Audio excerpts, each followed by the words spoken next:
बाबर आजम की बड़ी हाइप थी बिग बैश लीग में, लेकिन पहले मैच में सिर्फ 2 ही रन बना सके और पूरे फैंस को यानी करोड़ों फैंस को वो मायूस कर गए।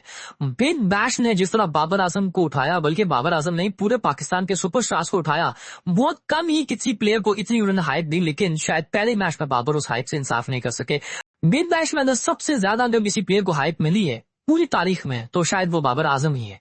और बाबर आजम को सिडनी सिक्सर्स ने पिक किया, जब से ड्राफ्ट में उनको की ड्राफ्ट किया और तब से लेकर अब तक उन्होंने बेताशा वीडियोस बनाई, प्रमोशन की, पिक्चर्स लग रही हैं, वीडियोस लग रही हैं, प्रैक्टिस सेशन पे बातें हो रही हैं। Farmer players like Aaron Finch उनकी तारीफ कर रहे हैं, न्यूट्रिस्ट कह रहे हैं मैं इसकी बैटिंग का बड़ा फैन हूं, और एक तमंजों का मरकज बाबर आजम बने हुए।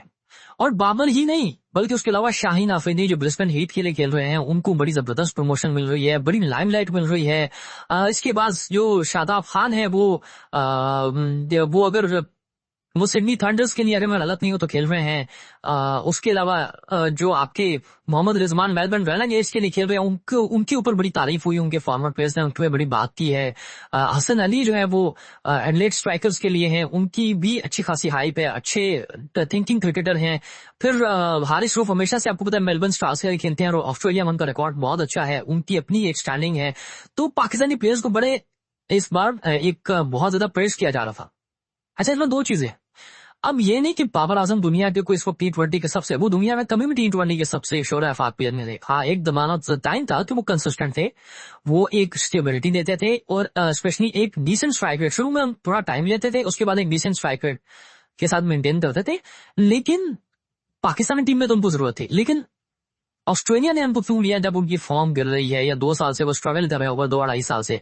इसलिए कि ये जो प्लेयर अब आता है T20 से कमर्शियल एस्पेक्ट हम नहीं निकाल सकते। तो बाबर आजम आए हैं तो अपने साथ मिलियंस ऑफ फॉलोअर्स भी लेकर आए हैं, फॉलोअरशिप भी लेकर आए हैं, तो एज अ ब्रांड पिक हुए हैं।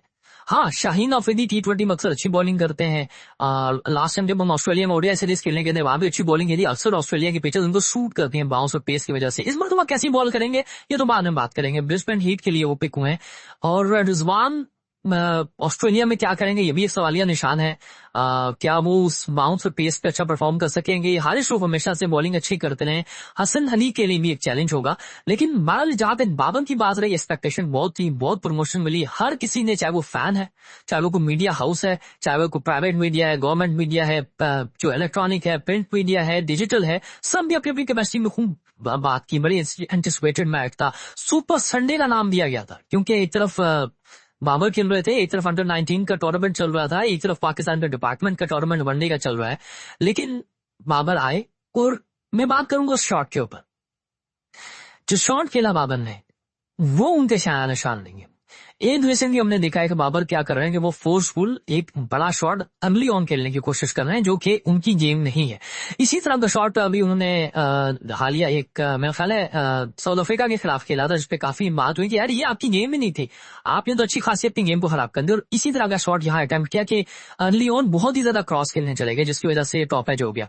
बाबर यूजली क्या करते हैं थे कि नॉर्मली वो इतने जल्दी क्रॉस नहीं खेलते थे, या इतना बहुत ज्यादा ही क्रॉस नहीं जाते थे। अभी जो जाना स्टार्ट हो गया, मेरा ख्याल है कि उनकी जो एक स्ट्रेंथ थी कि मेरिट पे खेलना, पुल पहले भी मारते थे, लेकिन डाउन जो थोड़ा कार्पोरेट पुल शॉट खेलते थे स्टार्ट में, पंच करना, ड्राइव करना, फ्लिक करना, लेट कट खेलना, ये उनकी बड़े शोर, अपर कट खेलना, ये उनकी शोर आफाक शॉट्स थे। जो जो वो थोड़ी देर खेलते जाते थे उनके शॉट की रेंज खुलती चली जाती थी।